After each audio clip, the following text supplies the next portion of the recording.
Good morning, mushrooms, ladies and gentlemen, boys and girls, brothers, sisters, mothers, misters, and to all my cousins.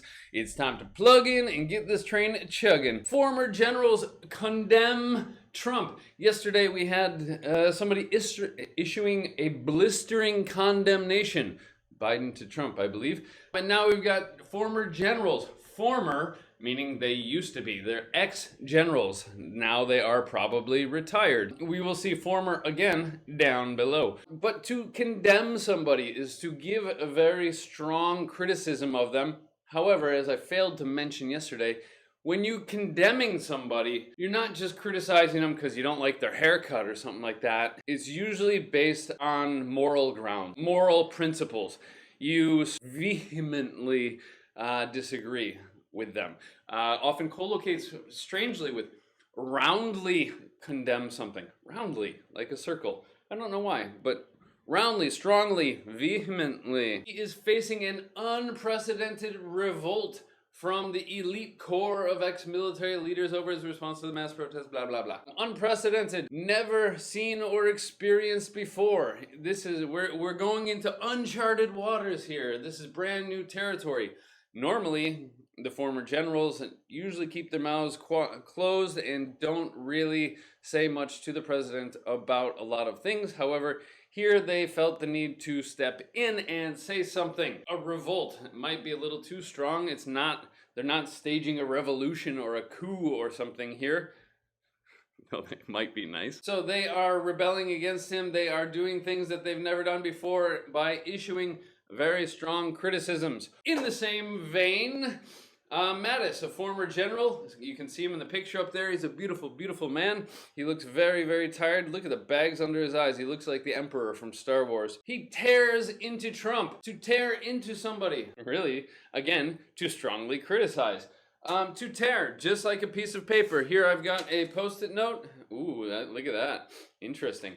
I'm going to tear it. We're going to see another synonym for that just down below. But it's nice, that very visual vocabulary. Hey-ya! In an extraordinary rebuke, a reprimand, a strong criticism, especially about somebody's behavior because you want them to change said behavior. Yeah, we have a lot of similar words here in the headlines, and yeah, just exploring those little nuanced differences between them. The current defense chief is now on shaky ground. It's not stable. He's in an uncertain position after breaking with Trump.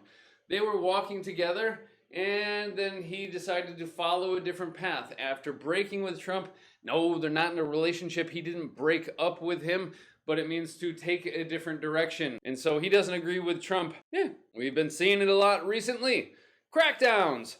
Yes, they are cracking down on protesters. And governments often like to try and crack down on corruption. Teachers try to crack down on plagiarism and cheating, to take strong actions against a behavior that is wrong, illegal, unethical in order to stop it. And here, it's a noun from the phrasal verb. The verb and the particle or preposition, depending on how you want to look at it, they just come together and make a beautiful noun. These crackdowns at home will undermine the mission abroad, because by behaving this way towards the protesters, it's hard for us to then claim some moral authority abroad when we're criticizing dictators or them cracking down on protests, free speech, etc. Because if we're doing that at home, people aren't going to believe us. You gotta walk the walk, yeah? You gotta practice what you preach. You don't want to look like a hypocrite. If we're not doing it right here at home, it will undermine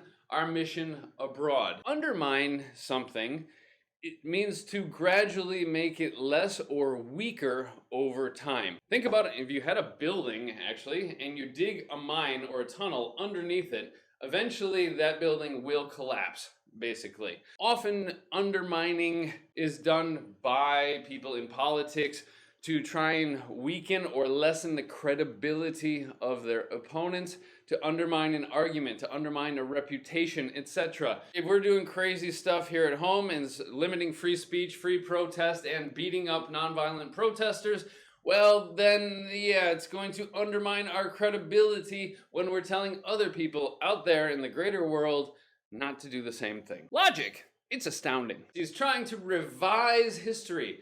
To revise something, you probably know this from in school when you'd make successive drafts of essays or papers. Yeah, you have to go back, reread it, and then rewrite portions of it. And so, yes, he's trying to rewrite history about his church walk. Moving on. Autopsies, and that's just the medical examination of a body after somebody has died in order to determine the cause of death. Yeah, the cause of death was a cop kneeling on his neck. Moving on. Heavily armed extremist group gains traction. Right here, I have a shoe. Yes? And on the bottom of the shoe, oh, that's pretty cool. Whoa. The shoe has treads on the bottom. The treads on the bottom here are designed to help the shoe grip the ground or to give us traction, because we don't want to slip. We want to be able to push against the ground and move ourselves forward. And so if you're gaining traction, it means that you've got that grip and you're able to make progress. In business, you often hear about maybe some new product or service or company trying to gain traction within a market to start to make sales, make progress, etc. Yeah, or especially when you're entering a new market, you're trying to get a foothold, and you need a foothold in order to gain traction.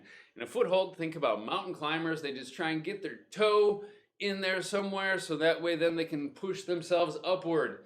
And so a foothold to move yourself up and to get market traction, to gain traction, to move yourself forward, upwards and forwards.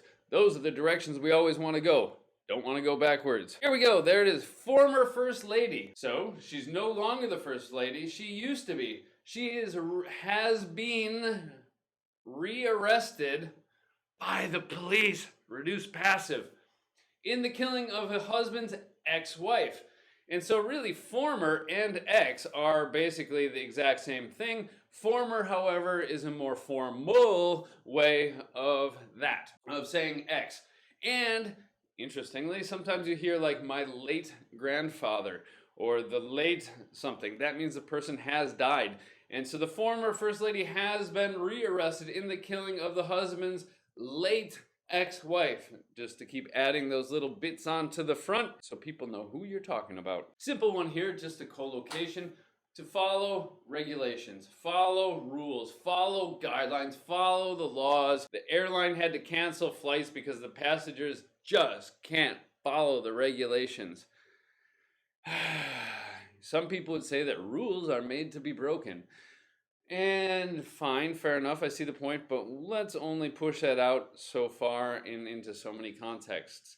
Some rules exist for a very good reason. It was on Southwest Airlines, and the flight attendant was talking to an older white man about race, and it turns out that it was the CEO of American Airlines, and he was flying on Southwest. And it's a synonym for tear, but to rip, just like a piece of paper. I'm running out of little bits of paper. To rip it and to tear it, another word for criticizing. So here we've got a professional basketball player strongly criticizing a professional football player. It's sad. This is sad. Let's just move on, huh? A biggest movie chain, a chain of businesses, just like an actual physical chain has many links in the chain. Businesses have many different installations. McDonald's is a chain of restaurants. Applebee's is a chain of restaurants.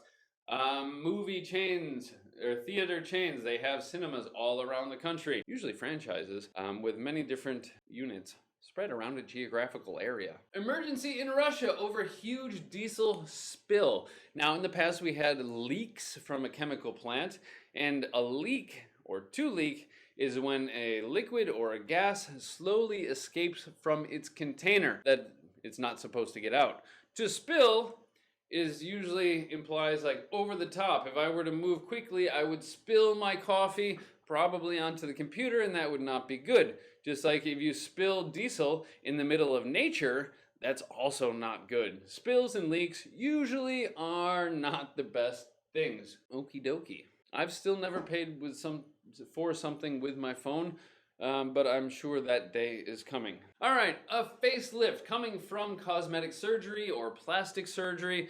And that's because as we get old, our faces start to sag down like this, and they just pull it back up and tighten things up. And that's why you see really weird looking movie stars like Clint Eastwood and Joan Rivers and I don't know, lots of them out there. In this case, they're giving his house a facelift, and that just means they're putting a new facade on it. They're resurfacing the front of the house. And interestingly, there was a picture of it, and the house is completely white, much like his dreams.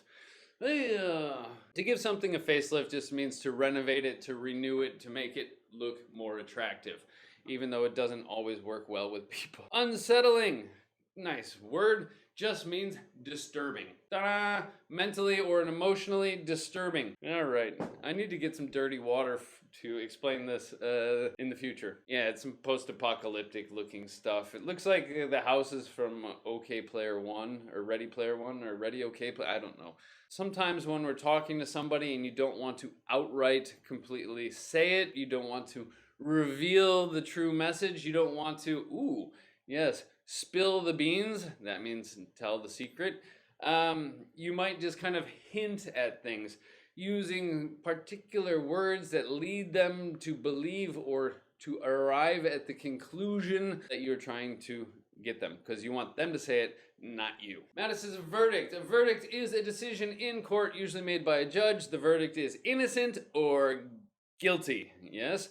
But here, his verdict, it's just his decision, his evaluation of Trump. He's a former general, and he also worked for Trump, and so he's not a judge. He can't actually issue a verdict, and actually judges don't issue verdicts. The jury does. Ladies and gentlemen of the jury, have you reached a verdict?